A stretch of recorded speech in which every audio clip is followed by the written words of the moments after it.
Baik, Assalamualaikum warahmatullahi wabarakatuh.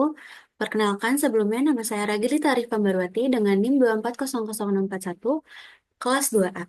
Pada kesempatan kali ini, saya akan menjelaskan tentang asesmen anak berkebutuhan khusus. Jadi, eh, untuk pembahasan tentang asesmen anak berkebutuhan khusus yang akan saya jelaskan ini diambil dari buku-buku yang ada yang ditampilkan di sini. Pertama-tama, saya akan menjelaskan dulu tentang pengertian asesmen sebelum masuk ke AFL, AOF, dan ASL. Apa sih asesmen itu? Asesmen adalah proses mengamati, mengumpulkan, mencatat, dan menafsirkan informasi guna menjawab pertanyaan dan membuat keputusan instruksional terhadap siswa. Ini merupakan komponen yang penting dalam pengajaran. Tujuannya itu supaya mengetahui apa yang sudah dan belum dikuasai oleh siswa. Terus untuk mengidentifikasi kekuatan, kelebihan dan kekurangan dan kebutuhan yang dibutuhkan siswa. Dan kemudian fungsi asesmen ini tujuannya sebagai untuk menyusun tujuan pembelajaran dan membimbing bagaimana proses pengajaran tersebut berlangsung. Nah, kenapa sih asesmen ini perlu untuk dilakukan kepada anak ABK? Karena tujuannya untuk membantu pengajaran, untuk mengukur kemajuan anak, sudah sampai mana kemajuan anak dinilai, untuk menentukan kebutuhan intervensi, jadi untuk menentukan apakah anak ini perlu diintervensi secara khusus atau bisa digabung dengan anak-anak tipikal lainnya, dan mengevaluasi efektivitas dari hasil intervensi tersebut. Besar. Untuk lingkup Untuk lingkup asesmen ABK sendiri, itu mencakup sebagaimana kemampuan akademik anak, kognitif anak, sosial dan emosional, kemampuan komunikasi, perilaku dan fungsi eksekutif, keterampilan motorik dan sensoriknya, dan kemampuan adaptasi dan kemandiriannya. Kemudian, dari pengertian asesmen tersebut, itu ada tiga jenis asesmen, yaitu asesmen for learning, asesmen of learning, dan asesmen as learning. Dan asesmen as learning. Untuk asesmen for learning sendiri adalah asesmen formatif yang digunakan guru untuk memantau kemajuan siswanya sebagai untuk ajang identifikasi kesenjangan belajarnya dan menyesuaikan pengajarannya.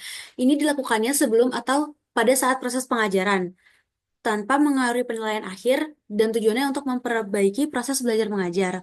Dan untuk asesmen of learning ini adalah asesmen sumatif yang digunakan guru untuk menilai pencapaian siswa berdasarkan standar. Jadi penilaiannya ini dilakukan setelah anak diberikan materi. Bisa dalam bentuk ulangan harian, quiz, atau post-test. Bertujuan untuk menentukan kompetensi siswa dan pemberian nilai. Dan yang terakhir adalah asesmen as learning, merupakan asesmen formatif juga yang berupa penilaian diri, di mana siswa memantau, merefleksikan, dan menyesuaikan pembelajaran mereka sendiri secara mandiri melalui proses metakognitif. Kemudian, dalam asesmen sendiri itu ada berbagai aspek ya tadi seperti yang sudah saya jelaskan. Yang ini ada aspek akademik. Aspek akademik adalah kemampuan individu dalam memahami, mengolah, dan menerapkan pengetahuan untuk mendukung pembelajarannya. Termaksud keterampilan berpikir seperti klasifikasi, seriasi, asimilasi, dan akomodasi. Aspek akademik Untuk aspek akademik anak berkebutuhan khusus, mencakup kemampuan belajar yang disesuaikan dengan kondisi dan kebutuhan spesifik mereka, seperti metode pembelajaran yang berbeda, penyesuaian kurikulum, serta strategi pembelajaran yang mendukung perkembangan kognitifnya sesuai dengan potensi masing-masing anaknya. Kemudian dilanjut lagi, ada asesmen akademiknya. Untuk teknik asesmennya ini dilakukan dengan skala penilaian untuk teknik asesmen ini melalui skala penilaian, ada wawancara terhadap guru, pendamping ataupun orang tua ataupun wali ataupun yang wal,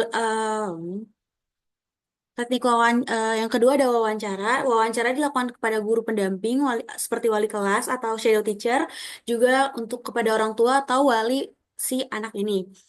Kemudian yang ketiga ada observasi. Observasi dilakukan secara langsung eh, dan tidak langsung. Keempat adalah tes formal dan informal. Dan yang kelima adalah penilaian klinis. Nah, karena kebetulan saya membahas tentang anak tunarungu untuk asesmen ini, maka untuk asesmen bagi anak tunarungu total itu diidentifikasinya meliputi nama anak, tempat dan tanggal lahir, jenis kelamin, pendidikan atau kelas yang ditempuh, alamat, penyebab ketunarunguan, sejak kapan mengalami ketunarunguan tersebut.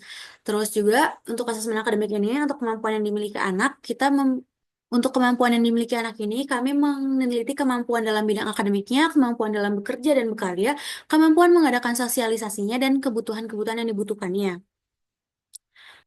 Kemudian untuk asesmen akademik ini sebenarnya dari yang kami baca itu mencakup tentang mengukur berapa jarak antara telinga anak dengan suara benda atau benda yang dipegangnya, bagaimana cara mendengarnya, bagaimanakah anak dalam menangkap suara, apa komentar atau reaksi anak saat mendengarkan suara, bagaimana perhatian saat mendengarkan suara, dan bagaimana reaksi terhadap suara, bagaimana mereka kehilangan pendengaran dan reaksi lainnya. Kemudian setelah ada aspek akademik, ada juga aspek perkembangan. Untuk aspek perkembangannya, instrumen asesmen perkembangannya ini mencakup tentang nilai agama dan moral, dan perkembangan persepsi, perkembangan kognitif, perkembangan bahasa, dan perkembangan sosial emosionalnya. Instrumen asesmen perkembangan ini diukur berdasarkan tingkat capaian yang harusnya dilalui oleh si anak-anak tersebut pada usia seharusnya.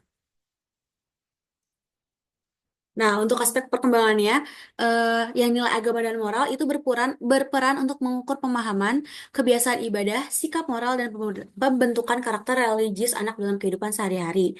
Untuk perkembangan persepsi merupakan kemampuan mengenali, memahami, dan menafsirkan informasi sensorik dari lingkungan untuk mendukung proses belajar dan adaptasi. Perkembangan kognitif adalah proses berpikir, memahami, dan mengolah informasi melalui keterampilan dasar, yaitu klasifikasi, seriasi, konservasi, dan tingkat lanjutannya, seperti analisis, sintesis, dan evaluasi. Dan untuk perkembangan bahasa adalah kemampuan memahami bahasa reseptif dan mengekspresikan atau bahasa ekspresif, pikiran, perasaan, dan kehendak melalui komunikasi verbal maupun nonverbal. Perkembangan sosial emosional merupakan kemampuan mengolah emosi positif dan negatif, berinteraksi sosial, serta membangun hubungan dengan lingkungan, dipengaruhi oleh hambatan, dukungan sosial, dan pengalamannya.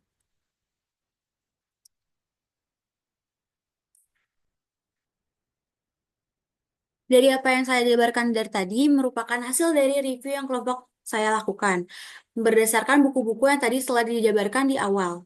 Sekian dari saya, terima kasih. Wassalamualaikum warahmatullahi wabarakatuh. Gila, gue BAB coy.